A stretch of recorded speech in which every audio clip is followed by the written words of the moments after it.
En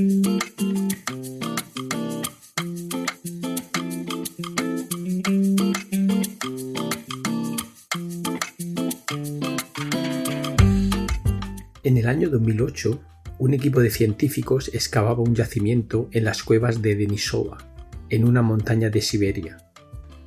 Allí encontraron un trozo de hueso de una mano que resultó ser de una mujer de una nueva especie del género Homo, un nuevo humano. Algunos argumentan que se trata de una nueva especie y otros que es una subespecie, un tipo de neandertal de Oriente. Los primeros prefieren llamarlo Homo denisoviensis, los otros Homo sapiens subespecie denisova. Esta mujer denisovana vivió hace unos 30.000 o 50.000 años y se estima que el ancestro común de los denisovanos, de los neandertal y de los Homo sapiens podría haber existido hace unos 700.000 años. ¿Cómo se puede saber todo eso con tan solo un trozo de dedo? Toda esta información se saca del ADN. El problema es encontrar ese ADN en un mínimo estado de conservación para poder secuenciarlo y leerlo. Si ya cuesta encontrar un fósil de hueso humano de hace miles de años, porque se tienen que dar unas condiciones geológicas y físico-químicas excepcionales, pues imaginaros lo que cuesta encontrar ADN en buen estado en esos fósiles. A sacar información de ADN antiguo, de miles de años y muy deteriorado, ha dedicado la mayor parte de su vida Svante Pääbo, un sueco que empezó en esto intentando, sin mucho éxito, sacar ADN de momias egipcias. Pero la perseverancia tuvo sus frutos y, entre otros logros, consiguió secuenciar el genoma de un neandertal y también leer los genes de los denisovanos. Por todo esto ganó el premio Nobel en 2022 y se puede considerar el padre de una nueva disciplina científica, la paleogenómica, donde la paleontología y la genética o genómica se dan la mano para entender mejor la historia de la vida en nuestro planeta.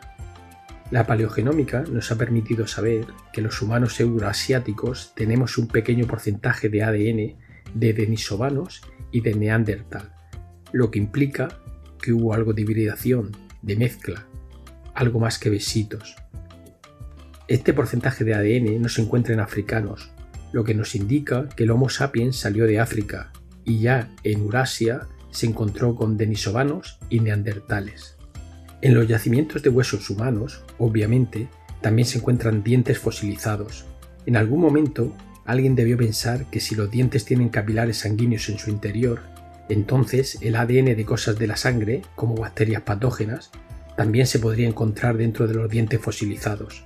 Bacterias patógenas de aquella época, claro. Bacterias que pudieron hacer enfermar o matar a nuestros antepasados hace miles de años. Interesante, ¿no? Pues si esto te parece interesante, espera escuchar lo que nos cuenta nuestro invitado de hoy, Nicolás Rascován, científico argentino que lidera un grupo de investigación en el Instituto Pasteur de París. Su descubrimiento fue algo así como el gol del 2-0 de Argentina a Francia en la final del Mundial de Qatar. Todo empezó con Messi, como todo empezó con el sueco Svante Pääbo. Luego hubo toques de calidad, como el de Julián Álvarez, y un gran pase de Alexis McAllister, que podría ser Simon Rasmussen en la historia de Nicolás. El gol lo hizo Ángel Di María, que como Nicolás Rascován acompañó atento toda la jugada para finalmente definir con calidad y marcar el gol. El gol de Nicolás fue un artículo en la revista Cell, descubriendo lo que posiblemente fue la primera epidemia de peste en Europa hace unos 5.000 años. Para Messi toca la pelota para Álvarez, que toca para McAllister, gol de Di María, cruzó la que gol de Di María, la cruzó para Di María y está.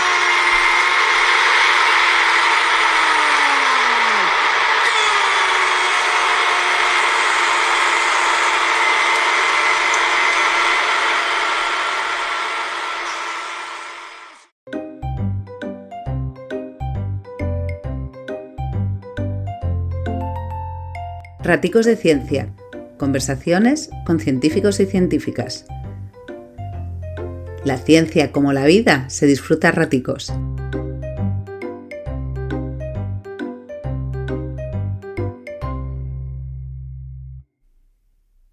Bueno, Nicolás, pues voy a empezar por describir un poco dónde estamos y por contar cómo he acabado aquí, delante tuya, en tu casa. Dale, Lo cual te agradezco mucho. un placer. Estamos en el sur de París. Versalles no anda muy lejos de acá, ¿no? Ujú. Sí, 20 minutos en coche. 20 minutos.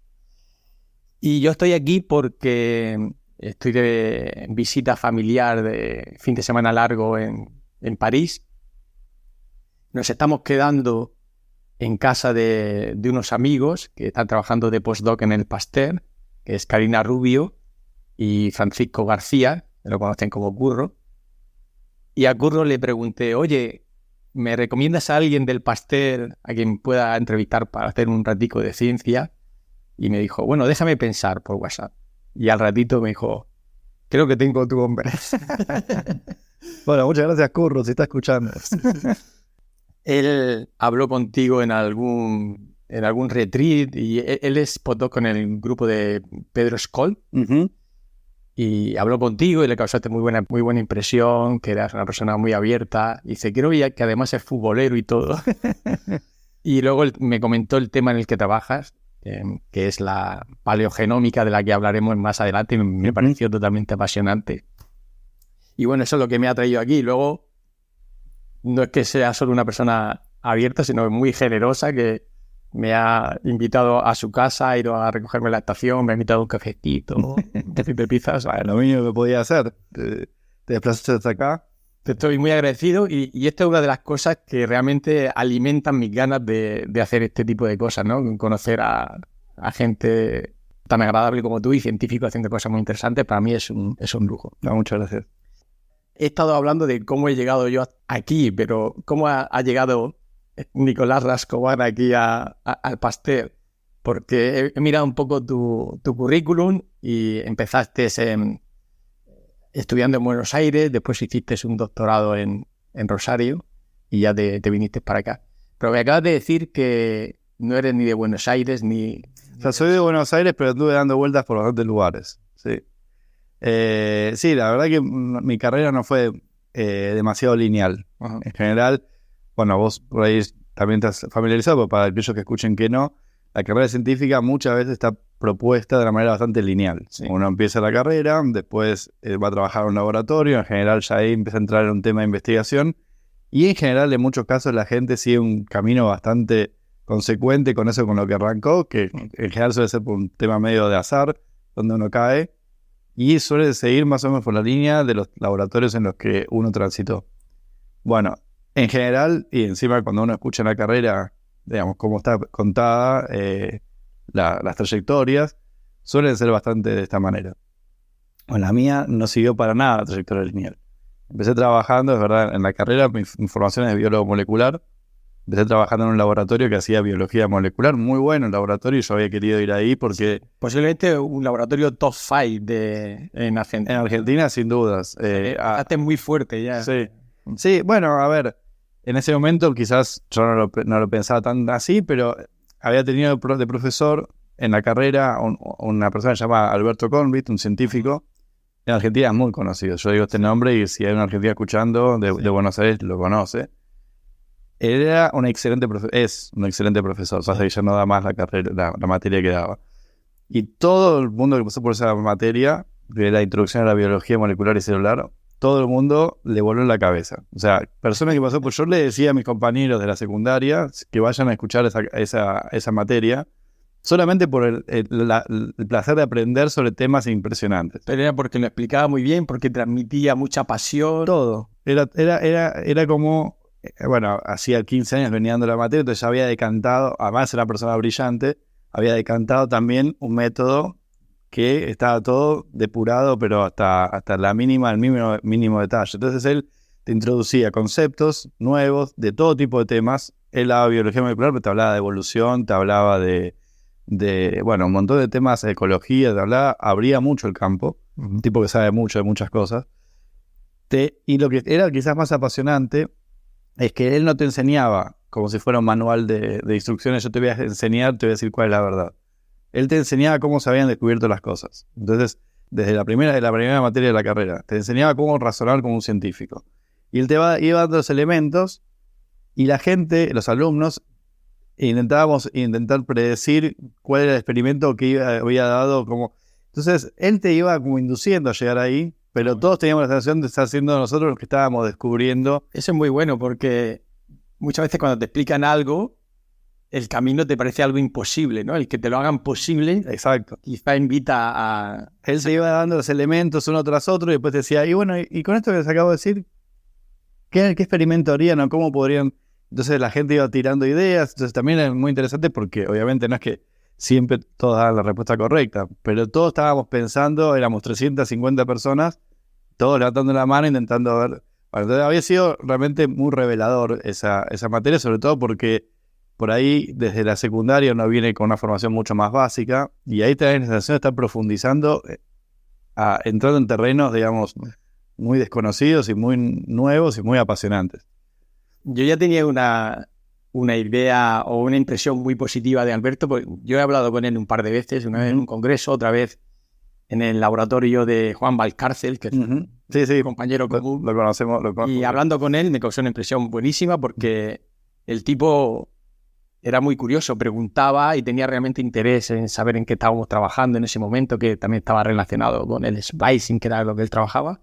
Y además es un tipo, estamos hablando, que sacó Science y Cells y... Claro, eso es lo que lo hace... Desde Argentina. Claro, eso es lo que lo hace a él una persona única, ¿no? Que era un excelente profesor y un excelente científico a la vez. Publicando... En Argentina no es fácil publicar en estas revistas. No es fácil hacer ese tipo de investigaciones.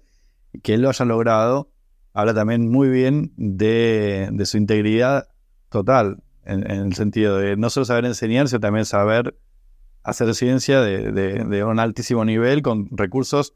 Y yo te digo, a ver, después de muchos años de haber pasado por laboratorios en Estados Unidos, en Francia, en estos lugares, las condiciones en las que se hace ciencia en Argentina son abismalmente inferiores. Y aún así logra llegar a hacer una producción científica impresionante. Sí. Pues luego hay un paso en tu carrera, podríamos decir, menor en tu carrera científica, pero de gran impacto en tu vida privada. Totalmente. Porque te fuiste a hacer una estancia a Estados Unidos y ahí que conociste a la que es actualmente tu esposa y con la que tienes una familia que acabo de conocer, preciosa, con dos niñas preciosas, y que trabaja en cromatina y splicing. Claro, temas muy parecidos. Entonces ahí, así rápidamente para linkear las dos, o enlazar las dos cosas. Cuando yo en la carrera, tenía este tipo como referente, decidí a trabajar a su laboratorio, le pedí si podía ir a hacer una estancia de lo que sería con el equivalente a un máster, digamos, pero bueno, dentro de la carrera ir a trabajar a su laboratorio y ahí empecé a meterme en estos temas.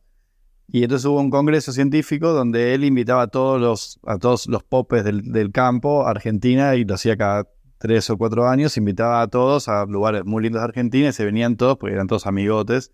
Y para un argentino era impresionante tener la posibilidad de tener esos tipos que no solo leen papers, todos viniendo a Argentina. Eso no pasa en ningún campo en Argentina, que venga gente hasta Argentina, gente muy famosa en el ámbito científico Argentina. Entonces, y nos llevaba a todos los de su laboratorio a ese congreso. Entre toda la gente que vino, había un laboratorio de Estados Unidos, del NIH, el Instituto Nacional de Salud de Estados Unidos, llamado Tom Mistelli, con su equipo. Y yo venía también en ese momento con las ganas de empezar a salir un poco de Argentina. Como que, Argentina es un país que está lejos de todo, a un punto, y yo había vivido toda mi vida en Argentina, nunca había salido y tenía como muchas ganas de salir un poco a conocer. Y entonces, un poco haciéndome el tonto, si querés, me acerqué a este laboratorio del cual hablaba muy bien, de simpático, nada más a charlar un poco con ellos, pero a ver también un poquito de qué se trataba y si había una oportunidad de algo. Y entonces ahí conocí a una italiana de ese laboratorio que justo estaba embarazada y entonces me dijo, mira, yo el año que viene voy a estar una mano para seguir trabajando con mi investigación porque voy a estar con una bebé, entonces, ¿te interesaría venir? Y yo dije, pero perfecto, listo, esto me cae anillo al dedo. Interesante la serendipia de la carrera científica, ¿no? Si no hubiera sido quizá por ese bebé. Exacto, Alesia, que ahora tiene, tiene casi 15 años. Le tienes que ponerle los agradecimientos. Exacto, sí. Además yo después con Paola, esta chica que ahora es PI, fue PI en el Crick Institute en Inglaterra y ahora está en Italia, soy muy amigo ahora. Pero bueno, empezó así. Ella me ofreció ir ahí. Yo estaba terminando la carrera de biólogo, entonces me fui a Estados Unidos. Para mí era una oportunidad de conocer cómo era el mundo fuera de Argentina y también de ir a un laboratorio en ese momento, bueno, de punta, o sea, muy conocido, con muy buen presupuesto y aprender un poco cómo era el ámbito científico en el top o sea, un lugar top en ciencia. ¿Y a tu mujer ya la conocisteis en el Congreso de Argentina? En ese... Fue en la estancia. Totalmente. Ahí, bueno, a la noche, después de todo el día de conferencia y todo, en general siempre en los congresos hay un momento más distendido de tomar cervezas, Y ahí ya le echaste el ojo. Ahí ya me había parecido interesante, sí. Pero en ese momento era simplemente no sé. Entonces jugamos un día al pool, no, al billar. No, billar no, al pool, digamos. Y eso siempre se acuerda de ella, porque yo esa noche, no sé qué pasó, pero metía todas las pelotas, pero jugaba impresionante. O sea, nunca jugué tan bien como esa noche, hasta incluso saltar una pelota con otra pelota. Todo Impresionante, hiciste tu cortejo. Todo el mundo estaba impresionado, decía, bueno, pero tremendo. Y yo fue de pura chiripa, porque nunca me pasa que todo salga tan bien. Entonces esa noche había quedado medio ella impresionada. Siempre se acuerda de esa noche que ella se había impresionado. Bueno, pero igual después yo cuando fui a Estados Unidos, ahí nos conocimos mejor y eventualmente al final, yo estuve un año, o sea, sobre los últimos 3-4 meses de mi estadía ahí, empezamos a salir y bueno, y ahí se armó la relación con ella. Buenísimo. Entonces, antes me contabas que bueno, que ya hicisteis un poco la carrera más o menos, intentasteis sincronizarla, estuvisteis en Montpellier y en Marsella, ¿estuviste? Claro, sí. Eso así, entonces Reini, mi mujer, estaba haciendo el postdoc y yo estaba antes de empezar el doctorado, nos llevamos unos 4 años de diferencia. Entonces yo después de este año que estuve en Estados Unidos me fui a Argentina a hacer el doctorado. Durante un tiempo estuvimos a distancia, algo que también en el ámbito científico se da muy seguido, Sí. pues no es fácil por una pareja de científicos de lograr estar los dos al mismo tiempo, en el mismo lugar, Sí. tener trabajo. Entonces, bueno, a nosotros nos tocó vivir eso. Estaba en Argentina haciendo el doctorado, yo estaba terminando su postdoc en Estados Unidos. Durante, creo que 2 años, estuvimos yendo y viniendo a distancia y ella después se vino unos meses a Argentina. Ahí ella empezó a aplicar a posiciones de científica en Europa, probó en Barcelona, probó también en Francia y finalmente le salió un cargo de investigadora y un espacio para abrir su propio grupo de investigación en Montpellier, en el sur de Francia. Entonces yo cuando terminé el doctorado en Argentina, me fui a Francia sin trabajo ni nada, simplemente porque ella estaba ahí a buscar a ver qué hacer. Qué bueno.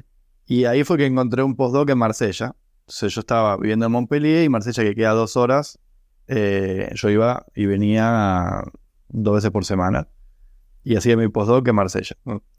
Y después, bueno, finalmente terminé consiguiendo mi puesto de investigador en París, en el Instituto Pasteur. Y ahí fue que ella le tocó a ella desplazar su laboratorio a París y ahora estamos finalmente los dos en la misma ciudad con nuestro laboratorio. En la misma onda ya. Claro. Qué bien, perfecto. Pues en ese paso que me comentabas de Marsella a París, viendo tu currículum, intuyo que hubo un punto crítico, un punto de inflexión, que es el artículo este que tengo aquí delante, que es una publicación en Cell, que me parece buenísimo. Por supuesto, para estar en Cell, de entrada tiene que estar todo muy bien hecho. Es una revista de mucho prestigio. Pero además es que el tema es interesantísimo porque mezclas biología con historia, con paleontología, con el conocimiento de qué pasaba en la edad de piedra. Y creo que ahí diste un pelotazo, como antes me mencionaste esa palabra, para conseguir la casa esta en la que estáis, que es una casa muy bonita, rodeada de árboles a las afueras de París. Y dije, esta casa es un pelotazo. Sí. Y este artículo pues me parece también buenísimo, pero un pelotazo buscado porque está todo muy bien hecho y el tema es interesantísimo. Y veo que tu jefe, tú eres primer autor, pero el último autor es un sueco y tu jefe está también de coúltimo. ¿Cómo surgió este tema? ¿Fue tu tema desde el principio, el de este artículo, o es algo que surgió una oportunidad en algún momento y subirte a ese tren? Bien, este artículo, usando una frase usada mucho en Argentina futbolera, fue un gol de mitad de cancha.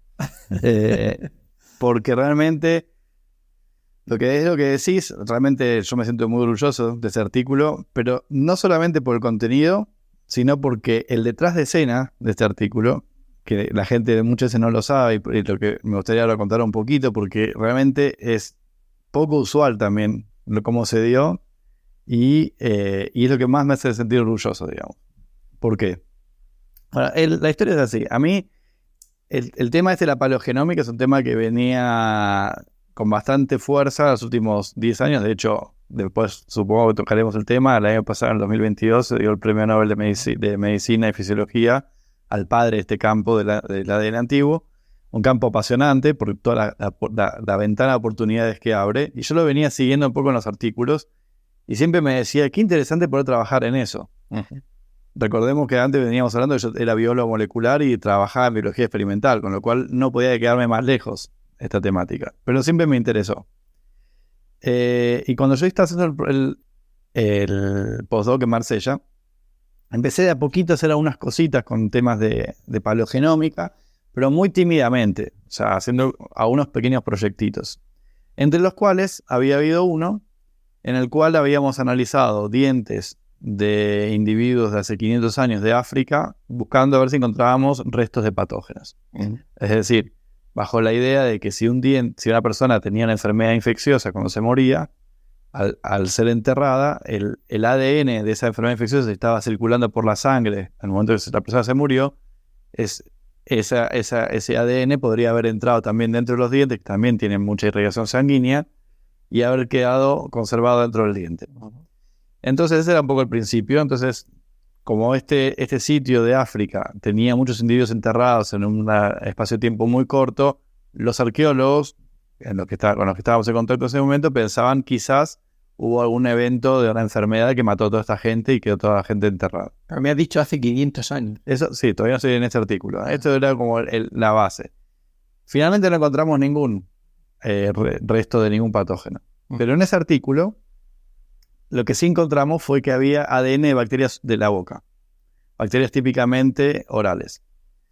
Entonces a mí se me ocurrió una idea. Dije, bueno, si uno puede encontrar ADN de bacterias orales en los dientes, para ese momento había habido muchos artículos científicos a lo largo de 8 o 10 años, en los cuales lo que hacía la gente era estudiar el ADN humano. Básicamente lo que hacían era tomar restos arqueológicos, extraer ADN de esos, por ejemplo, de dientes o de un hueso, y de ahí recuperar la parte del ADN humana y estudiar el genoma humano a partir de esa información. Pero la manera en la cual se analiza esto, en general uno, si está interesado en la parte humana, estudia solamente la parte humana y el resto lo deja de lado. Pero esos datos se hacen públicos. La gente, cuando publica un artículo científico, tiene que compartir los datos crudos, sí, de secuenciación, para que si alguien quiere reproducir los resultados pueda reproducirlos. Entonces, había muchos artículos. De hecho, para decir más precisamente, más de 100 artículos que habían analizado la parte humana. Y consideraban las bacterias que había allí como algo que contaminaba, ¿no? Claro, exacto. Nunca nadie le prestó atención. Entonces, a mí se me ocurrió, como yo venía de haber hecho esta observación, que en restos arqueológicos uno podía encontrar ADN en las bacterias orales, dije, si yo voy y reanalizo los datos de muchos artículos científicos ya publicados que solamente se interesaban por la parte humana, voy a reanalizar todo lo que no es humano, a ver si encuentro alguno que tenga bacterias orales. Como yo lo había encontrado en casi todas las muestras de África, dije, tienen que estar en todas. Entonces puedo hacer un pequeño trabajo estudiando las bacterias de la boca de muchas muestras de muchos lugares del mundo. Antiguos, ¿no? Pero claro, no sabía bien cómo hacer esos análisis. Porque, bueno, técnicamente requería manejar una serie de herramientas de análisis para poder recuperar genomas completos de bacterias orales y saber analizarlas. Entonces se me ocurrió de cara dura, sobre el final de mi postdoc, contactar a un tipo, un sueco, un danés, Simon Rasmussen, que venía de publicar un paper en Cell justamente analizando el genoma antiguo de una bacteria llamada Yersinia pestis, que es la que produce la peste. Entonces yo de cara dura le escribí, le dije, hola Simon, mira, yo estoy haciendo un postdoc en Marsella, me interesaría ir a tu laboratorio que me enseñes cómo hiciste los análisis en tu paper, en tu trabajo. Y él muy amablemente, cosa que no suele pasar siempre así, me dijo, sí, claro, venite una semana y te muestro cómo hice las cosas. Entonces yo me fui y además le dije, tengo una idea también de proyecto que es de reanalizar datos públicos, a ver si con eso podemos hacer alguna cosita. Sí, venite, me fui una semana, eso era sobre el final de mi postdoc. Y en una semana que estuve ahí con él, me dio más o menos los comandos de la computadora que él usaba para analizar los datos, y me dio acceso a un servidor muy, muy potente, computadoras muy potentes, para poder analizar muy rápidamente mucha información. Entonces yo tenía una semana para hacer ese trabajo, y él me dio acceso total, y entonces me empecé a bajar a la computadora tan rápido como pude, los datos crudos de muchísimos artículos, tanto como pude conseguir, y me armé una base de datos de todas las bacterias orales para poder analizar ADN de bacterias orales de todas estas publicaciones. Y dije, ¿sabes qué? No pierdo nada, meto también las bacterias patógenas y meto también los viruses y meto muchas cosas distintas. Uh-huh. Y entonces empecé a analizar, básicamente lo que uno hace es, tiene datos que vamos a ponernos en tema, ¿no? Imagínate, es un diente de una persona que se murió hace 1000 años y uno recupera ADN total, todo el ADN que puede conseguir en el diente. ¿Qué va a tener ese diente? Va a tener ADN de la persona, va a tener mucho ADN del suelo, de las bacterias que viven en el suelo, claro, pues estuvo enterrado 1000 años, claro. Y va a tener, quizás con suerte, bacteria, un patógeno o una bacteria oral.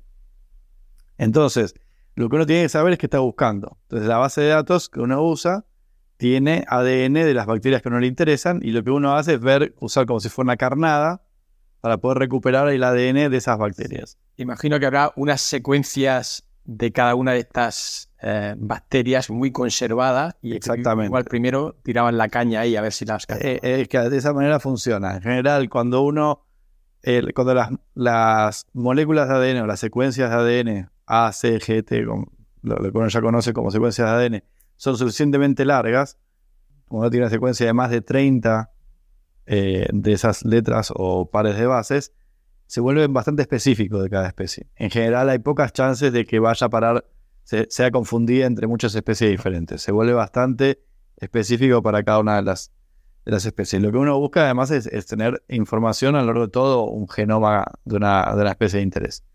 Entonces yo busqué simultáneamente cientos de especies diferentes, bacterias orales y bacterias patógenas y viruses, a ver si encontraba en alguna muestra antigua de todas estas publicadas a un genoma de bacterias orales, y le sumé también lo de patógenos. Una noche, o sea, ahí cuando estuve esa semana ahí en Dinamarca, no llegué a terminar completamente los análisis, me dio una semana más para seguir trabajando ya cuando volví a Montpellier, donde estaba viviendo. Y una semana más de acceso a estos... Exacto, a este servidor que es una computadora impresionante. En el ranking mundial de servidores grandes creo que está número 20. Te imagino ahí súper excitado esas 2 semanas. Increíble. Minuto 90... Exacto. 5 minutos de tiempo para el final. Era exactamente eso. Tengo que hacer un gol. Exactamente eso. El domingo a la noche se me terminaba de la semana cuando ya había vuelto, se me terminaba el acceso a esta computadora. Entonces yo me había estado corriendo todos los análisis, y lo que ocurre es que cuando uno hace a veces análisis bioinformáticos, uno no va viendo qué va dando las cosas. Uno va corriendo análisis y al final de todo uno es como que revela los análisis, hace un análisis lo pone en una tabla, lo pone en un gráfico. Hay algo que al final de todo el proceso, donde se hace muchos cálculos, te da ese resultado final. Entonces yo venía haciendo todos los pasos, pero todavía no sabía si tenía o no tenía algo. Y al final de todo, un domingo en la noche, cuando se me terminaba el acceso, logré construir una tabla de Excel muy simple, donde tenía en cada fila de la lista de todas las bacterias que había buscado, en cada columna, cada una de las muestras, y entonces lo que tenía era un número, un valor que me decía si tal especie estaba presente o no en cada una de las muestras. Entonces era faltaban 10 minutos para que se termine el acceso al servidor y dije, bueno, a ver qué me dio todo esto. Había analizado datos de 100 individuos más o menos de todas las épocas, desde hace 5.000 años hasta hace 300, ponele, de todo el mundo. Y ahí estaba viendo a ver qué había. Y entonces, dando vueltas por esa lista, de repente encuentro a esta bacteria, Yersinia pestis, que es una bacteria que produce la peste. La encuentro en una serie de muestras, algunas de las cuales ya habían sido publicadas con este patógeno, con lo cual era un buen control positivo de que mi análisis había funcionado bien. Y de repente la veo en una muestra hace 5.000 años, es la época del Neolítico, estamos hablando de la época antes o la transición justamente de la agricultura, en Suecia. Yo venía siguiendo un poco la literatura y ahí me di cuenta inmediatamente, dije, esto acá no encaja. ¿Por qué? Porque hasta ahora había habido una serie de artículos que había dicho que en esa época no debería haber habido peste en Europa, particularmente en Suecia. Para ese fue el resultado. Ahí simplemente yo ese día de noche no podía dormir. Además hubo otros también muy interesantes. Es como que de repente es eso, había encontrado muchas cosas interesantes. Pero esta en particular me llamaba mucha atención porque decía, es que este descubrimiento es grande. Pero era solamente eso, era una observación. Estamos hablando de una muestra de un individuo. Sí, una muestra de un individuo en Suecia de 5.000 años. Entonces ahí la hipótesis que esa noche te estaba quemando en la cabeza era si pudo haber una epidemia de peste hace 5.000 años. Claro, el tema es este. Cuando hay un paradigma científico y ese paradigma científico está construido en base a una serie de observaciones que son consistentes con ese modelo, con esa idea, cuando de repente aparece una observación que no encaja con eso, a los científicos eso nos vuela la cabeza porque decís, es que entonces lo que veníamos pensando no encaja. En este caso, lo que se sabía, había habido dos trabajos en revistas muy prestigiosas que decía que había habido una gran migración humana desde Eurasia, la estepa eurasiana, hacia Europa, que había traído la peste. Pero este individuo estaba en Europa antes de que esa migración humana hubiera ocurrido. Con lo cual, la presencia en Europa no podía encajar con esa migración humana. Y eso eso lo supe inmediatamente, porque sabía, digamos, los tiempos en los que había ocurrido la cosa. Entonces dije, acá esto hay que repensar cómo llegó la peste a Europa. Entonces, es verdad que, bueno, yo lo hablo muchas veces con mi mujer, ella no puede creer que uno pueda construir un trabajo, un artículo en base a una sola muestra. Pero lo que yo le digo siempre es que no importa qué muestra, es una muestra que te rompe un paradigma. Entonces a veces hace falta solamente una observación para saber que lo que se pensaba no puede ser de la manera que se pensaba. Entonces, bueno, ahora voy a entrar un poquito más en detalle de este resultado, pero esa noche yo dije, acá hay material para trabajar. Esto va a ser interesante, esto va...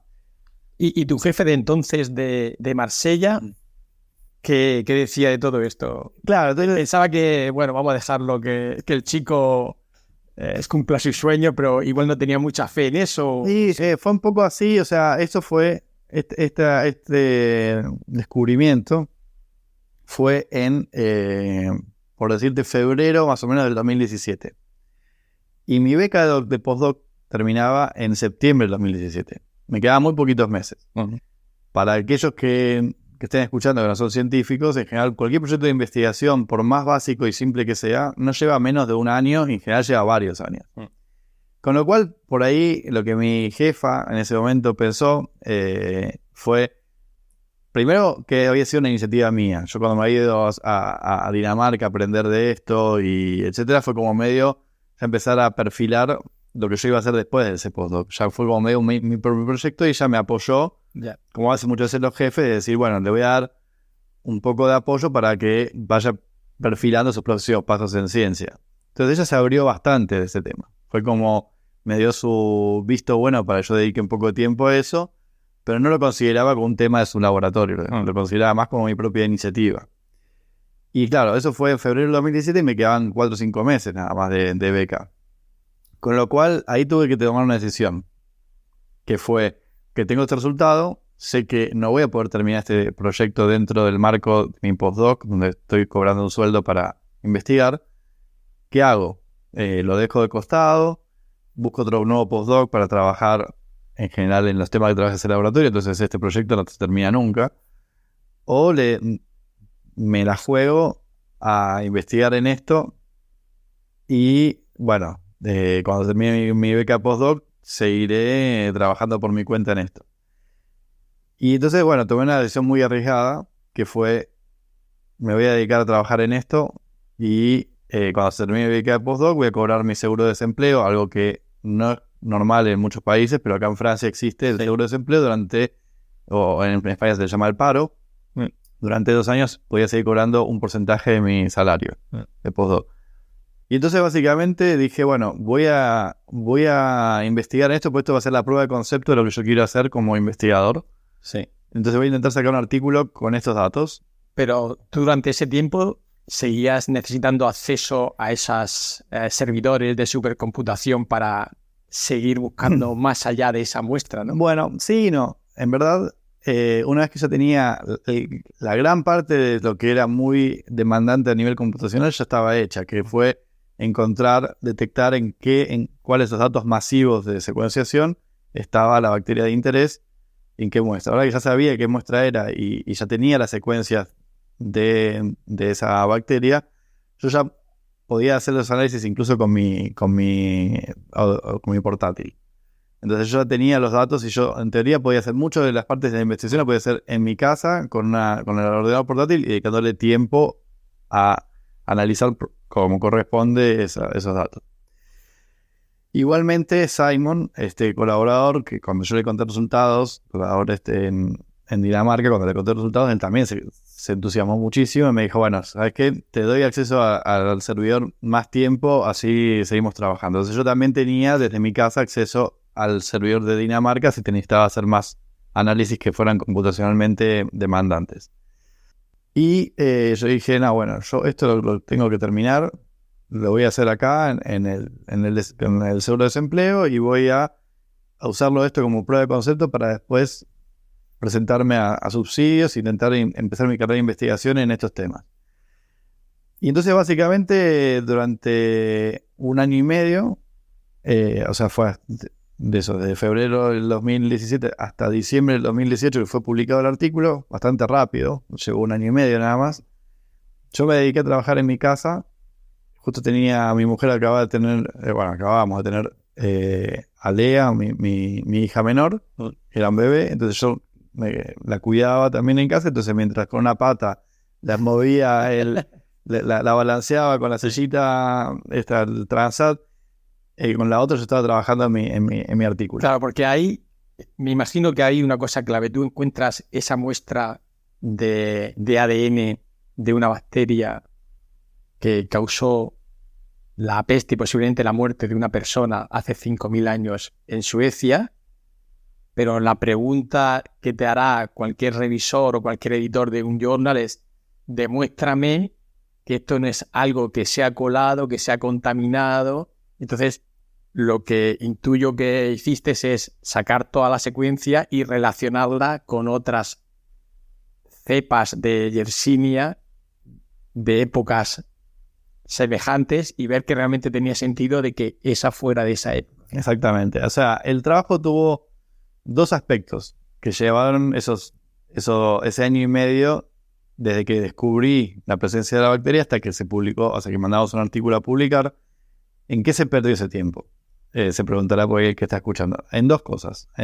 Por un lado, en lo que vos llamás, que se llama autentificar los resultados. Es decir, estar seguro que esa bacteria es la que uno piensa, ver cómo se relaciona con la diversidad conocida de esa bacteria para ver si encaja donde lo que estás encontrando.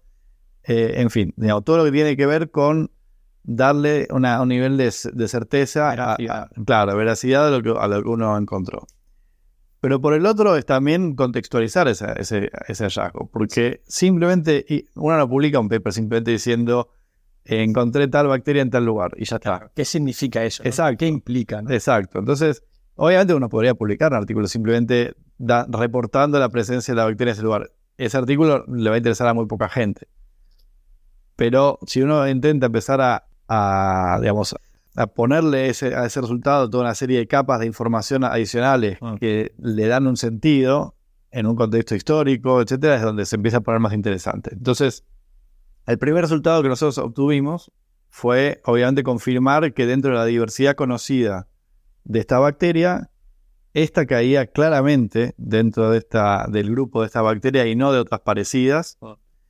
Y además era no solo la más antigua descubierta hasta ese momento, sino también la que era más ancestral, era como la más cercana a la madre de todas las bacterias de esta especie conocida hasta el momento. Entonces tenía esos dos aspectos, la más antigua en el tiempo y la más ancestral en lo que sería la genealogía de esta bacteria.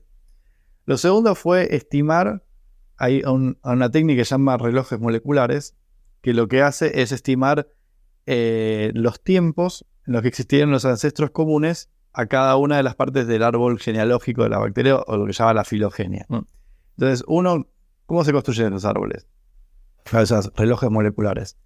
Todas las especies en la Tierra van acumulando una cierta cantidad de mutaciones en el tiempo. Eso es inevitable, la vida en la Tierra cambia todo el tiempo, y entonces a cierta tasa.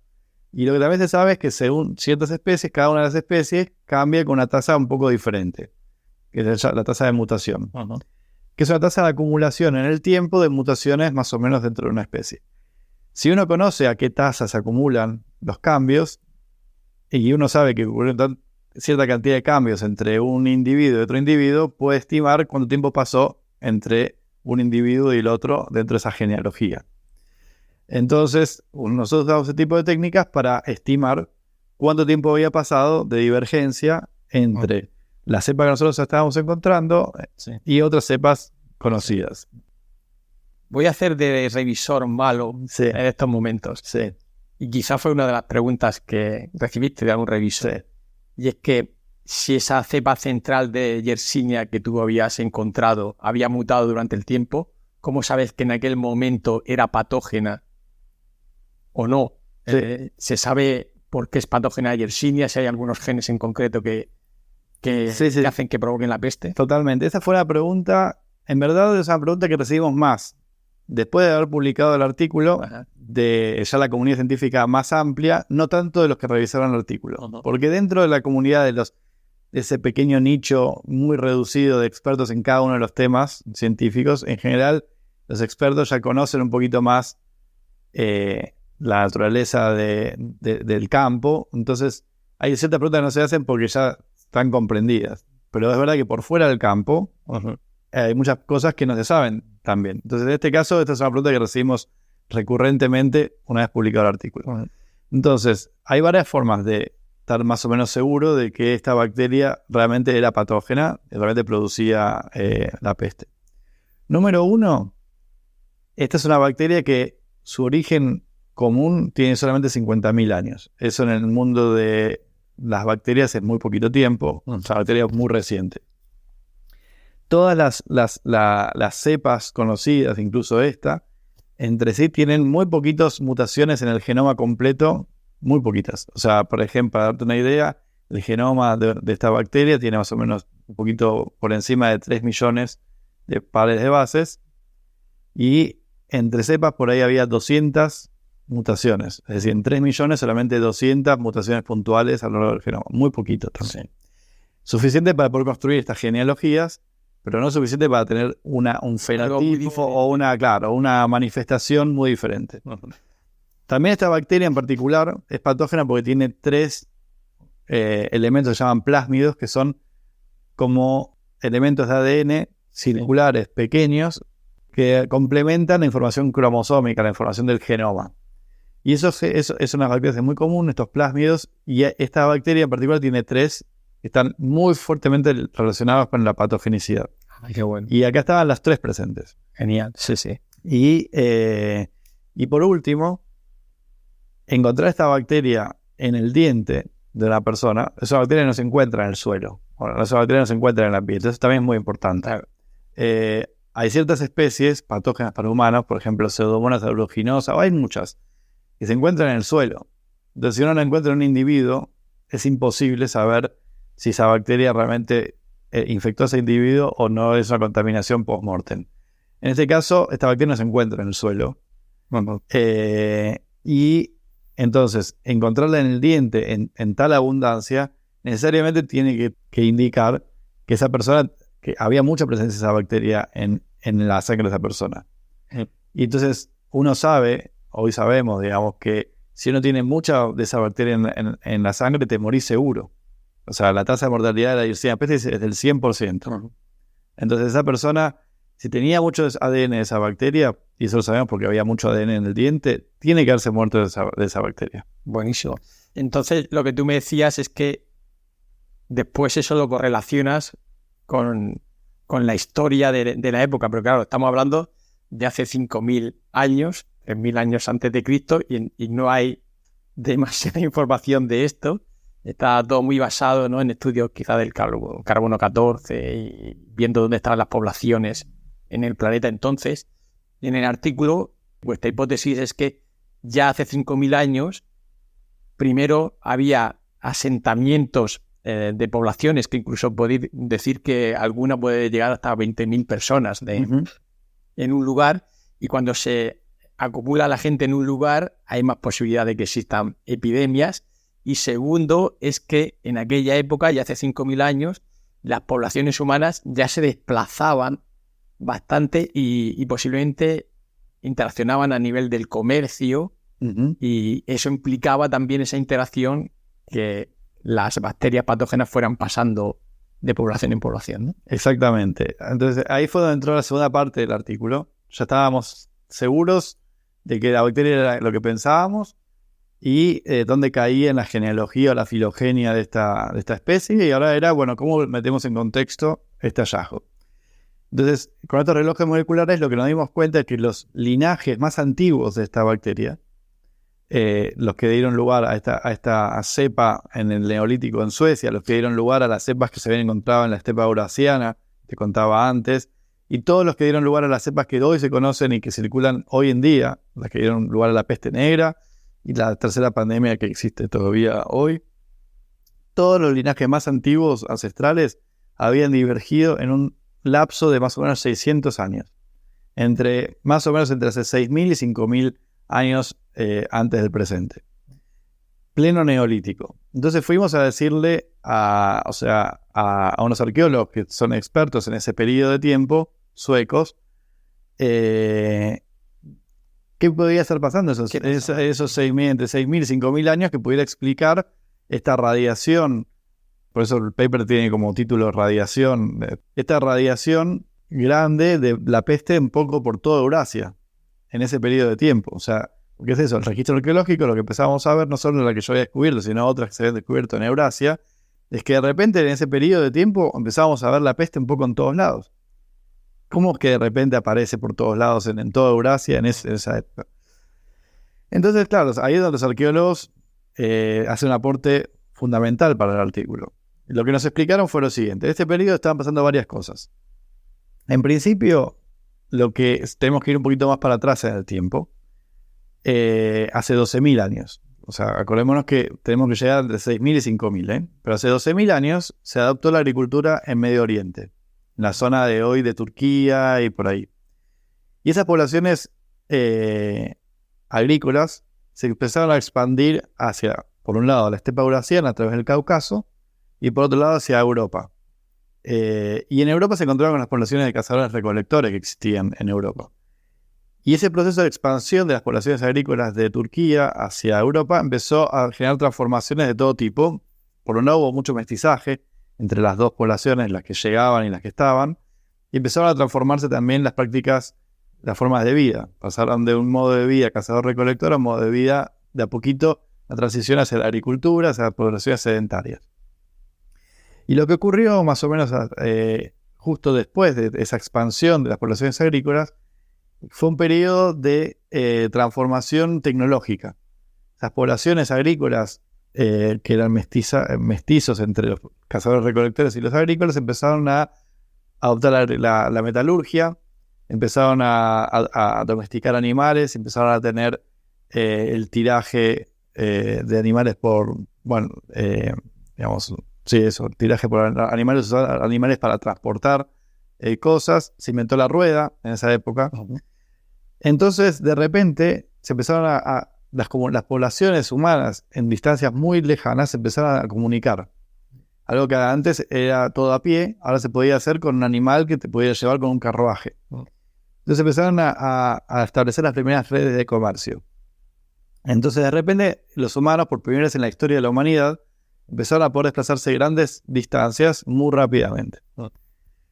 Y eso, lo que empezó a pasar también es que las poblaciones empezaron a ser más grandes. A través de poder tener la agricultura y la ganadería, empezaron a poder tener más alimento, empezaron a poder tener un modo de vida sedentario porque el alimento lo producían en forma cercana, entonces no tenían que desplazarse grandes distancias y estar moviéndose todo el tiempo de lugares. Eso fue lo que se llama la transición de la agricultura.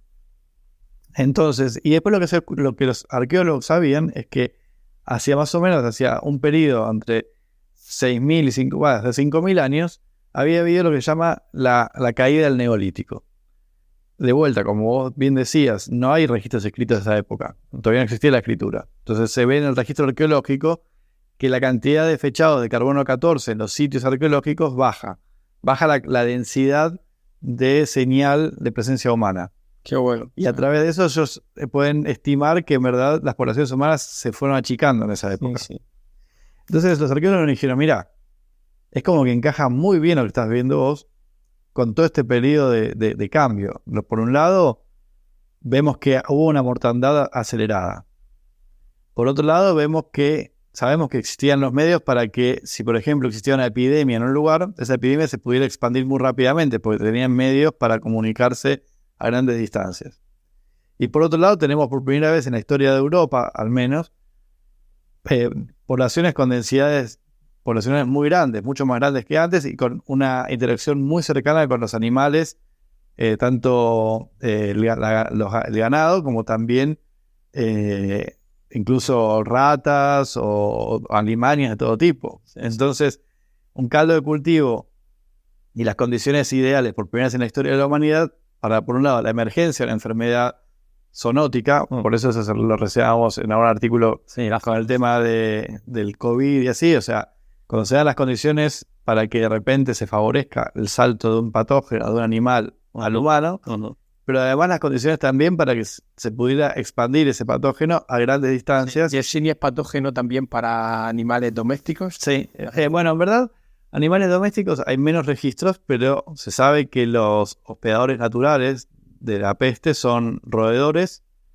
y a un cierto momento ganaron también la posibilidad de infectar pulgas. Sí. La de esa época, en teoría, por una cuestión a un gen que estaba involucrado en eso, que no estaba en esas épocas del Neolítico, pensamos que no se transmitía por pulgas, sino simplemente por roedores. Ya. Pero si pensamos, pongámonos en tema, imaginémonos ahora poblaciones que por primera vez en su historia están viviendo en grandes cantidades. Un asentamiento. Están acumulando comida y cosas, y probablemente la higiene no era la mejor tampoco. Sí. De repente había lugares que tenían hasta 10.000, 20.000 personas viviendo en el mismo lugar. Imagínense, no había cloacas, no había tampoco mucho conocimiento de lo que podía llegar a pasar cuando mucha gente vive en un lugar y genera basura en un lugar. Yo me imagino roedores conviviendo con eso todo el tiempo, comiendo los restos de comida que había, y la gente conviviendo con roedores a su alrededor todo el tiempo. Pues esto es fantástico, es un ejemplo buenísimo de cómo se puede aplicar la paleogenómica, en este caso, a entender por qué una población de humanos, en este caso en Europa, cayó repentinamente, sin mayor explicación para los arqueólogos, como tú decías, y como una secuencia que has encontrado en el último minuto en una base de datos te da la pista. Me parece buenísimo. La paleogenómica es, creo que muy atractiva para mucha gente por esto, porque combina el conocimiento científico, biológico con nuestra historia, de dónde venimos. Y esto, como decías antes, se puso muy de moda con los trabajos del premio Nobel, el sueco Svante Pääbo, sí. Porque él consiguió sacar ADN del neandertal y reconstruir el genoma del neandertal, y por eso ganó el premio Nobel. Y su mérito es más bien técnico, porque, claro, el ADN antiguo está muy deteriorado, está fragmentado y él consiguió reconstruir todo el genoma. Y estamos hablando que él, creo que lo máximo que pudo ir atrás en la historia de la humanidad para conseguir ADN de medio de calidad fueron como 40.000 años, ¿no? Corrígeme si me equivoco, no sé, por ahí andas. Ahora sí, ahora profundizo un poquito ahí. Entonces, yo leyendo sobre esto me preguntaba qué pasó con la humanidad más allá de los 40.000 años hasta los 200.000 años más o menos, que estamos hablando que el hombre moderno, el humano moderno, digamos, de alrededor de 200.000 años. Y ahí no hay nada, estamos hablando de 160.000 años donde no tenemos información de los genomas, de los genes, y sería súper interesante saber qué pasó ahí, cuáles fueron los puntos evolutivos claves quizá pues, para el desarrollo del cerebro, o quién sabe qué.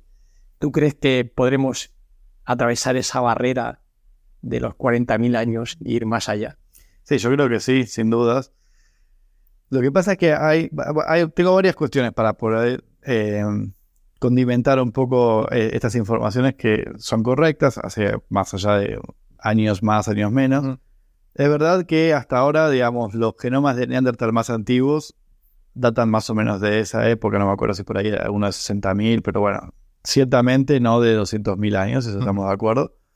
Hay muchos Homo sapiens contemporáneos de esa época, Homo sapiens sapiens, o sea, nuestra especie, también de esa misma época, digamos, épocas todavía contemporáneas entre Neandertal, Homo sapiens y otra especie que se llama Denisova, que también fue descubierta. Esa te diría que es la contribución más importante del trabajo de Pavo, que fue descubrir una especie nueva de homínidos que no se sabía porque no existen esqueletos enteros, con lo cual desde las herramientas clásicas de la arqueología nunca se hubiera podido descubrir, por lo menos con lo que existe hoy en día del registro arqueológico, y a través de una falange de un dedo y después posteriormente otros huesos con los cuales no es suficientemente informativo para decir que es una especie distinta, al secuenciar el ADN se dieron cuenta que pertenecía a un linaje humano distinto al Neandertal y distinto al Homo sapiens. Entonces, a través de la genómica se pudo descubrir toda una especie nueva, sumamente expandida por todos lados. Eso es muy interesante. Quizás, digamos, la información adicional, digamos, que yo le agregaría a lo que vos comentabas, es que el genoma de un individuo es una crisálida de los genomas de todos sus ancestros anteriores. Nosotros llegamos a nuestra constitución genética, cada uno de nosotros, a través del ADN primero de papá y mamá, después de abuelo, abuela, abuelo, abuela, y así sucesivamente, generaciones para atrás, y esa información se conserva. Entonces existen herramientas estadísticas que a través del genoma de un individuo uno puede reconstruir bastantes generaciones para atrás de ese individuo. Entonces, si uno de repente toma muestras de humanos, Homo sapiens, de distintas partes del mundo, incluso de hoy en día, uno puede intentar estimar cuándo existió el ancestro común de todos ellos. Y entonces, a partir no hace falta necesariamente tener siempre el ADN de hace 200.000 años para saber que el ancestro común de la diversidad humana que existe hoy en día converge hacia más o menos esa época, 200.000, 300.000 años. Así como también sabemos que por más que no tengamos restos humanos, ADN de restos humanos de esa época, todos los análisis hasta ahora indicarían que el ancestro común existió más o menos en ese periodo de tiempo y en África. Y a partir de eso también es que se sabe que hubo lo que se llama la salida de África. Algunos Homo sapiens se quedaron en África, entonces hoy los linajes más antiguos de Homo sapiens existen entre poblaciones dentro de África. A veces hay poblaciones dentro de África que son más distintas genéticamente que cualquier humano por fuera de África, decir, un chino y un europeo o alguien de América, es más parecido que dos poblaciones de África lejanas. Sí, pero estaba pensando, me parecería interesantísimo si se pudiera saber, porque compartimos el 99% de homología de secuencia con el chimpancé, por ejemplo. Entonces, ese 1% que diferencia en nuestro genoma, nos diferencia de otros homínidos y del chimpancé, ¿en qué secuencia se dio, no? Eso sería buenísimo. Bueno, eso hay grupos y grupos de investigación trabajando en eso. no es por ahí el tema de que yo me sienta por ahí más cómodo contándote el detalle de las investigaciones, porque no estoy... Pero claro, tienen que ser especulaciones, modelos al final, porque... Bueno, en verdad se conoce bastante, digamos, de qué secuencias de ADN, porque al tener unos genomas de todas esas especies y muchos de todas esas especies, se puede hacer un montón de cosas respecto a las diferencias, en qué caen, cuáles son los genes diferentes, cuáles son las mutaciones dentro de genes conocidos diferentes. Hay un montón de cosas que se hacen y se conocen del tema. Evidentemente, lo que complejiza el conocimiento de cualquier tipo de cosas de la construcción de la genética, y eso nos pasa también hoy en día entre nosotros, en cualquier organismo, de hecho, es que el salto que hay en niveles de complejidad desde el libro de recetas de cómo construir un organismo, que es el ADN o el genoma, hasta la manifestación física o el fenotipo, lo que llamamos, de ese organismo, hay una serie de capas de procesos muy complejos que es muy difícil predecir cómo se salta de una información a lo que uno finalmente ve. Y ahí se vuelve todo muy difícil. Y además también hay otra cuestión, digamos, que entra en juego acá, que si bien en la escuela secundaria o incluso en la universidad se nos enseñan las leyes de Mendel, de que tenemos una mutación y esa mutación nos genera una característica fenotípica, por decirte, si tenemos tal mutación las flores blancas, si tenemos tal mutación las flores amarillas.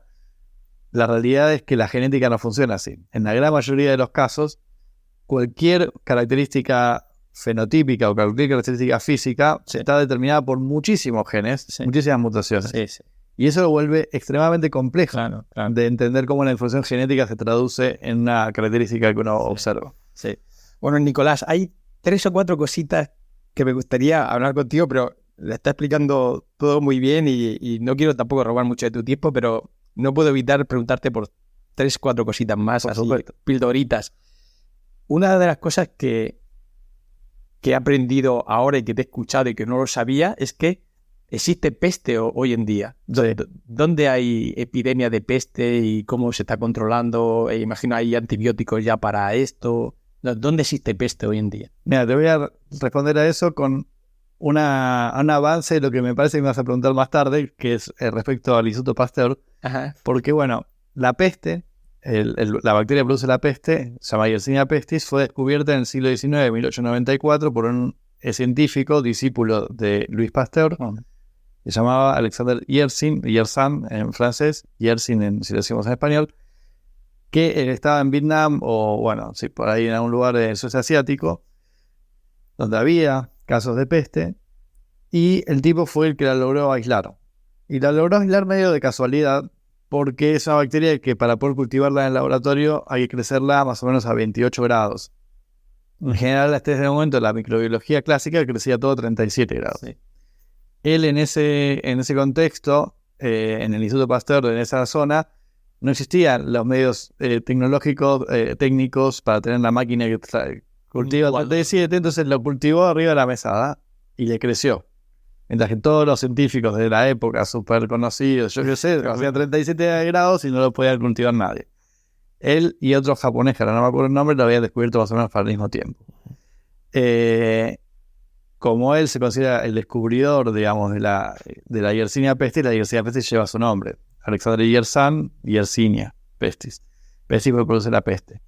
Entonces lleva su nombre la bacteria. Desde ese momento que fue descubierta la peste, eso fue más o menos en el siglo XIX. En ese momento estaba habiendo una gran epidemia de peste por todo el mundo, que se llamó la tercera pandemia de peste, que afectó a muchos países a nivel global. Era una época en la cual había ya mucho transporte marítimo, poblaciones y humanos moviéndose entre todos los continentes, con lo cual la bacteria pasó de ser una bacteria predominantemente de Eurasia a estar en todos los continentes. Y mató mucha gente. Pasa que eso fue en 1894 y a principios del siglo XX se descubren los antibióticos. Entonces Fleming descubre básicamente la manera de combatir las enfermedades infecciosas. O sea, estamos hablando que en el siglo XIX, fin del siglo XIX, Louis Pasteur y otros de la época descubren por primera vez que los microorganismos son los que producen enfermedades infecciosas. Se empiezan a descubrir muchos agentes infecciosos, y poco tiempo después, rápidamente, o sea, realmente fue muy rápido, entre encontrar el problema hasta encontrar la solución, se descubren los antibióticos. Entonces, la peste se controló mucho, y desde ese entonces, desde el principio, desde esa época de descubrimiento de los antibióticos, por la Segunda Guerra Mundial, se controla muchísimo la peste, porque es sensible a los antibióticos, entonces uno la puede tratar con antibióticos. Entonces, si bien hoy siguen habiendo outbreaks de peste en distintos países, sobre todo en África, hubo uno en Perú hace no mucho tiempo, la cantidad de muertes por año es relativamente baja. Se controla muy rápido, ¿no? Exacto. Entonces, gracias a los antibióticos. Uh-huh. No deja de ser el patógeno más mortal de la historia de la humanidad. Uh-huh. No deja de ser los más mortales hoy en día. Si uno se contagia con la peste y no se trata con antibióticos, en el 100% de los casos la gente muere, o según qué tipo de manifestación sea, si es pulmonar o bubónica o sistémica, mata el 60% y el 100% de las veces, pero es muy mortal. Bárbaro. Pero bueno, está controlada por esto, porque tenemos herramientas para poder controlarla. Pero es importante también decir que es inerradicable. La peste hoy en día ya existe en muchos países del mundo, en las poblaciones de roedores, y es imposible erradicar. Claro, tiene una reserva en los roedores. Ya está. Estamos destinados a convivir con esa bacteria por el resto de nuestros días. Sí. Rusia en un momento, para contarte un dato de color, en el siglo XX, a principios del siglo XX, época de guerras y así, quiso erradicar a la peste porque producía problemas entre sus soldados. Hizo tremendas matanzas de roedores y todo, en extensiones gigantescas, pero o sea, realmente fue como una especie de iniciativa enorme para lograr erradicar la peste, y la peste ni le hizo cosquillas. Siguió estando ahí sin ningún problema, o sea, Sí. no se puede erradicar. Se puede controlar. Entonces, bueno, tuve la suerte ahora en el Instituto Pasteur, cuando yo llegué al Instituto Pasteur, que desde que Yersin descubrió la peste hasta hoy en día, el Instituto Pasteur, que tiene una red internacional en todo el mundo, ha ido recolectando cepas de todos los lugares donde se encontró la peste en el último siglo. Y entonces, cuando yo llegué a Pasteur, justo estaban terminando de secuenciar todos los genomas de más de 1.500 cepas recuperadas en el último siglo en todo el mundo. Y ahora justamente estamos a punto de publicar un artículo o mandar a revisión un artículo donde tenemos el análisis de la colección completa de toda la peste del último siglo en todo el mundo, y intentando ver cómo se fue moviendo. Qué interesante eso. Sí, yo te quería hablar o que me contase un poco lo que significaba un poco para ti el estar en el Pasteur, que obviamente, pues, haciendo lo que haces, posiblemente estés en el mejor lugar del mundo, porque es un centro muy especializado en microorganismos y en microorganismos patógenos. Uh-huh. Y es alucinante el avance que supuso para la humanidad el siglo XIX, ¿no? Y se da poco valor a veces a esos descubrimientos, y lo que tú decías es una cosa súper clave para la humanidad, que Pasteur generara esta teoría de que las enfermedades venían por contagio de microorganismos, y que fue algo realmente que nos cambió. Revolucionario. Nos cambió la manera de estar en este planeta. ¿Qué impresión te dio el llegar al Pasteur y montar ahí tu laboratorio? ¿Sientes esa mística del Instituto Pasteur cuando estás allí, ¿no? Bueno, a ver, hay varias cuestiones, digamos, sobre el tema. Ante todo, no puedo estar más contento del lugar donde terminé pudiendo establecerme como científico y poder armar mi propio equipo de investigación. Pero además, también vinculándolo con lo que contaba antes de este proceso, cuando yo estaba haciendo el trabajo de la peste, el neolítico, yo en ese periodo que estaba con el seguro de desempleo, que al final terminó durando casi 3 años, yo empecé a aplicar para posiciones de investigador por todos lados. Intenté primero en el CNRS, en un laboratorio, primero en Marsella, después en Montpellier. En total habré hecho como 7 intentos distintos de sacar un puesto de investigador. No es fácil en Francia, digamos, no puesto en ningún lugar del mundo, pero en Francia, donde yo estaba, no es fácil, porque hay que reunir una serie de condiciones, varias condiciones a la vez, y a mí siempre me faltaba alguna. Entonces, fue muy frustrante porque yo me presentaba, e incluso después de haber publicado este paper, y no me salía de la posición. Siempre había alguna razón. Son procesos muy competitivos. Pensá que en alguno de esos concursos había 130 personas para 5 puestos. Entonces, de esos 5, como que tenés que chequear todas las casillas. Y siempre me faltaba alguno. Entonces fue muy frustrante y al final de todo se abrió este llamado al Instituto Pasteur y yo dije, es imposible que salga el puesto en el Instituto Pasteur si no me salió 7 veces en el CNRS, en el IRD, o sea, muchos institutos en Francia.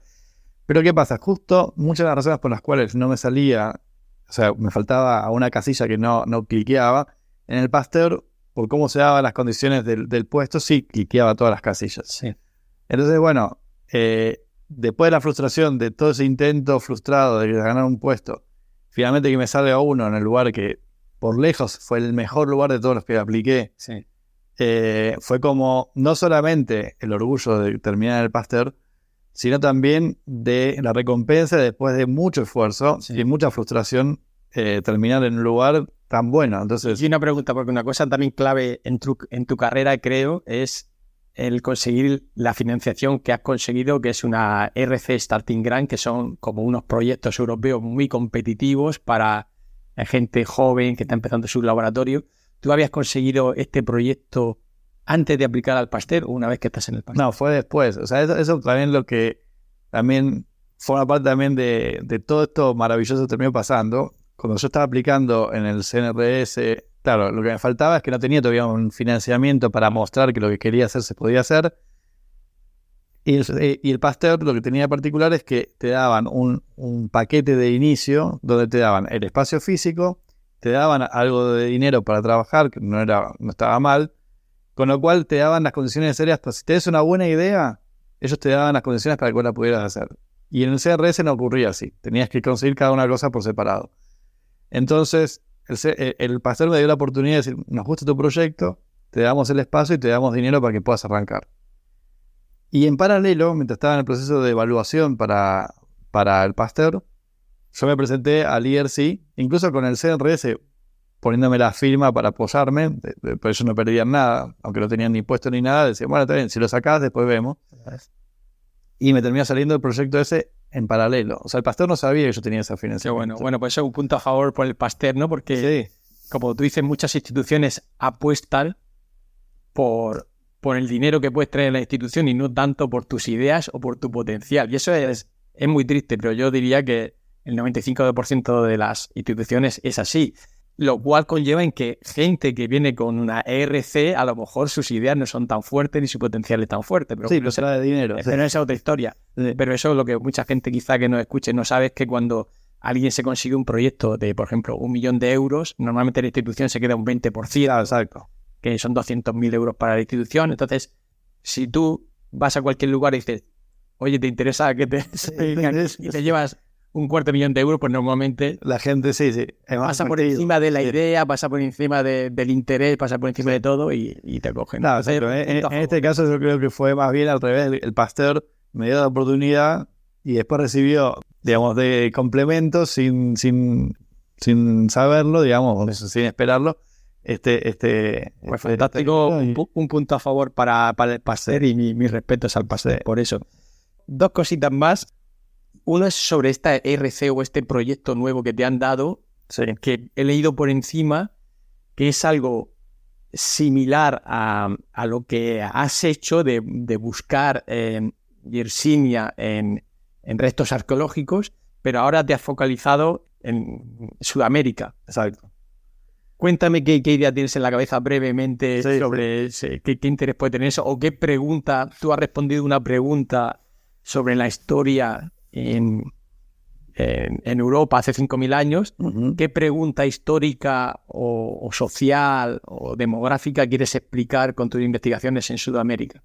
Bueno, en verdad, toda esta idea empezó por ahí. Todo esto que yo estoy haciendo, que conté toda esta entrevista, empezó porque cuando yo empecé mi proyecto en postdoc en el 2014 y venía leyendo un poco el campo de la paleogenómica, dije, sería buenísimo hacer esto en Sudamérica, que es de donde yo vengo de Argentina, para entender un poco de la historia de las poblaciones originarias, digamos, del continente. Y ese era como el motivo de lo que yo quería hacer. Yo tenía realmente ganas de trabajar, era una posibilidad de trabajar con mi país, de trabajar en temas que son muy interesantes. Entonces tenía que armar una prueba de concepto, o sea, todo ese esfuerzo, todo lo que hablamos ahora era mi prueba de concepto para poder eventualmente llegar a donde yo quería llegar, que era trabajar en estos temas en Sudamérica. Bueno, el proyecto, el ERC o el ERC y el proyecto de Pasteur es todo relacionado con hacer eso, básicamente. Entonces, para mí es como un sueño cumplido. Qué bueno. Poder trabajar en eso. ¿Por qué es interesante Sudamérica? Es muy interesante desde el punto de vista histórico y desde el punto de vista biológico. Reúne, para mí lo tiene todo esa zona. ¿Por qué? Las poblaciones humanas, el poblamiento de América ocurrió más o menos hace unos 15.000 años. Ahora, bueno, hay justamente de esos poquitos días hay muchas publicaciones que empiezan a mostrar también una presencia humana incluso anterior en el último periodo glacial máximo, bueno, hace 23.000 o así.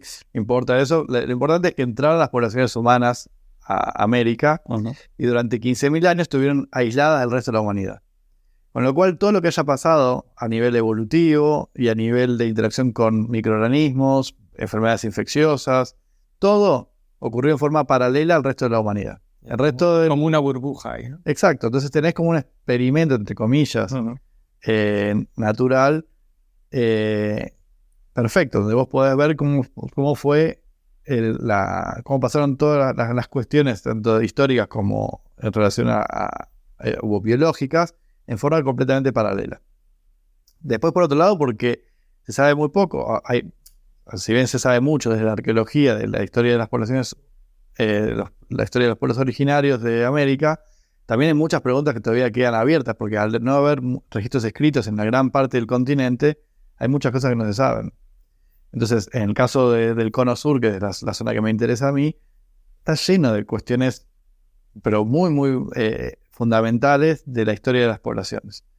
Entonces, en el proyecto lo que vamos a intentar hacer es recolectar ADN de muchos individuos de muchas zonas del Cono Sur, mayoritariamente de Argentina, pero también de Chile, intentando recuperar tanto ADN humano, que nos va a dar indicaciones sobre la historia de los pueblos, cómo se movían, cómo fue el proceso de poblamiento, cómo interactuaban las poblaciones entre sí, los procesos de mestizaje de poblaciones distantes, bueno, un montón de cambios demográficos en el tiempo y un montón de preguntas vinculadas a la parte humana. Enfermedades infecciosas, intentar entender un poco cuáles eran las enfermedades infecciosas que existían en América antes del contacto europeo, de qué se enfermaba la gente en América, eso no se sabe casi nada. Y también de dónde venían esas enfermedades infecciosas, si vinieron con los humanos, si emergieron en América cuando los humanos llegaron, ese tipo de cosas, cómo evolucionaron las enfermedades infecciosas. Y después la microbiota oral, uno puede recuperar ADN en la microbiota oral, y también hay muchas preguntas vinculadas a cómo fue cambiando la microbiota oral en el tiempo, con la adopción de la agricultura, que en América ocurrió de forma independiente del resto del mundo. Entender también cómo fueron evolucionando esas bacterias comensales humanas, cuáles vinieron con los humanos y cuáles aparecieron o entraron en contacto con los humanos cuando llegaron los humanos, etcétera. Impresionante, muchísimas preguntas. Muchas cosas. ¿Ya tienes lo que llaman proof of principle, has conseguido ya alguna muestra? Y tenemos algunas cosas muy interesantes que ahora justamente aún las primeras estamos empezando a preparar publicaciones, pero sí. Porque desde el principio tú ya tienes que sacar la muestra, tienes que secuenciarla. El trabajo previo tú te basabas en secuencias ya hechas, ahora tienes que... Ahora estamos generando, y eso es todo un gran desafío. El laboratorio encima empezó en septiembre del 2020, plena pandemia. Entonces, traer las muestras de Argentina arqueológicas, empezar a procesarlas en laboratorios, generar los datos, fue desafiante en este contexto. Ya es desafiante de por sí, en ese contexto aún más. Y bueno, sí, es todo, es bastante más complejo de lo que yo me imaginaba, poder procesar ese volumen de muestras y generar la información y después analizarla, reclutar gente, bueno, en fin. Bueno, seguro que todos esos datos te van a dar pues para proyectos, preguntas y sí, la verdad que tenemos material para trabajar, no sé, de próximos 15 años ya, con lo que generamos. Eso es fantástico. Bueno, pues ahora sí que ya vamos a por la última pregunta y ya te dejo tranquilo, que estamos en un domingo soleado pero frío en París, que los dos tenemos planes familiares para hacer cositas por el centro de París. Y me decías que eras futbolero y te quería preguntar cómo viviste la final del Mundial. Bueno, fue genial. Fue genial sobre todo porque no la viví en Francia, la viví en Argentina. Entonces, yo estaba, bueno, en general los diciembre suelo volver a Argentina para pasar las fiestas allá. Y el año pasado justo se dio una serie de situaciones únicas porque siempre el mundial se juega en el verano europeo, y justo el año pasado fue el único mundial en la historia que se jugó en el verano del sur. Sí. Entonces, justo coincidió que yo me iba para Argentina por las fiestas, ya tenía que comprar pasajes hace mucho tiempo, y justo coincidió de llegar a la final. Con lo cual viví los primeros partidos acá en Francia, pero la final la viví en Argentina, y para cualquier persona en Argentina, sea o no sea futbolera, ese momento es un momento histórico que no sé si se va a repetir alguna vez. No había persona en toda Argentina con la que yo interactuara que no hablara solamente de la final del Mundial. Me imagino que no habría seres humanos en la calle en ese momento, ¿no? No, y hay videos que muestran, digamos, cómo fue. No, fue como iban saliendo poquito a poco. Sí, una cosa de locos. Pero lo que fue de locos es como todo el mundo quedó tomado por lo que estaba pasando. O sea, aunque no les importara nada el fútbol, era imposible estar por fuera de eso. O sea, yo creo que es un fenómeno que, digamos, es muy difícil entender en otros países. Sí. Hasta qué nivel y con qué pasión se vive eso en Argentina, y lo que significó también en este contexto histórico difícil de Argentina y todo, un pequeño bocanada de alegría en medio de muchos años que venimos realmente bastante de mal. Sí. Así que bueno, así fue como se dieron todas las condiciones únicas. También eso, no es lo mismo festejar el Mundial en julio, muertos de frío, claro, que festejarlo en diciembre, todos claro, totalmente verano. Y luego imagínate que lo tienes que celebrar aquí en Francia, jugando la final contra Francia. Hubiera sido... Y bueno, muchos amigos acá les pasó eso. Yo tuve la suerte de poder vivirlo allá, y otra cosa, o sea. Bueno, y también cómo se dio el partido, ¿no? Que fue hasta el último segundo esa parada del... Sí, es tremendo. Es argentinos nacidos para sufrir siempre, porque teníamos el partido atado y de repente se nos complicó todo en el último minuto, y después fue para sufrirlo el resto del partido hasta el último minuto. Fue terrible. Para la gente que no sea futbolera quizá le cuesta entender eso, ¿no? Hubo por ahí algún escritor que dijo que la tristeza deportiva es una variante de la tristeza, que hay gente que si no es futbolera no lo puede entender. Y la alegría futbolera pues también, ¿no? Son como variantes de la alegría y de la tristeza, que sí, cuando uno es futbolero y le gusta ese deporte. A mí me pasa algo muy loco con eso, que es que yo en general en el año no sigo mucho el fútbol. Mi familia es muchísimo más futbolera, pero infinito, van todos los domingos a la cancha. A San Lorenzo me decías. Sí, a San Lorenzo, son todos socios, van, bueno, en fin, mucho más que yo. Ahora me preguntas en qué está San Lorenzo, no tengo ni idea. Pero el Mundial es algo que me toca en la fibra. Sí. Que o sea, cada Mundial, cuando llega al Mundial, no puedo no seguirlo, soy totalmente compenetrado. Y es verdad que el mal humor que te agarra cuando pierde a Argentina, o la alegría que te agarra, es bastante complicado de entender, en el sentido de decir, ¿qué te importa a 11 tipos con lo que no tienen ni nada que ver, multimillonarios corriendo atrás de una pelota? ¿Por qué te pones así? Sí, pero es una alegría, es una variante de la alegría que yo creo que los que la podemos vivir somos afortunados de poder vivirla, y también la tristeza, ¿no? Son como una variante de sentimientos que yo creo que es bonito, o sea, vivir.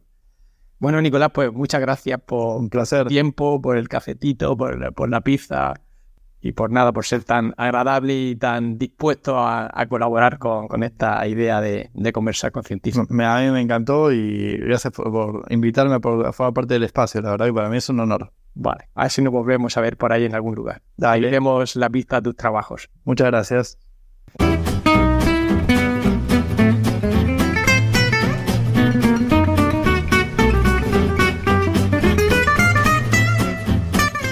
Hasta aquí Raticos de Ciencia. Te esperamos en el próximo podcast.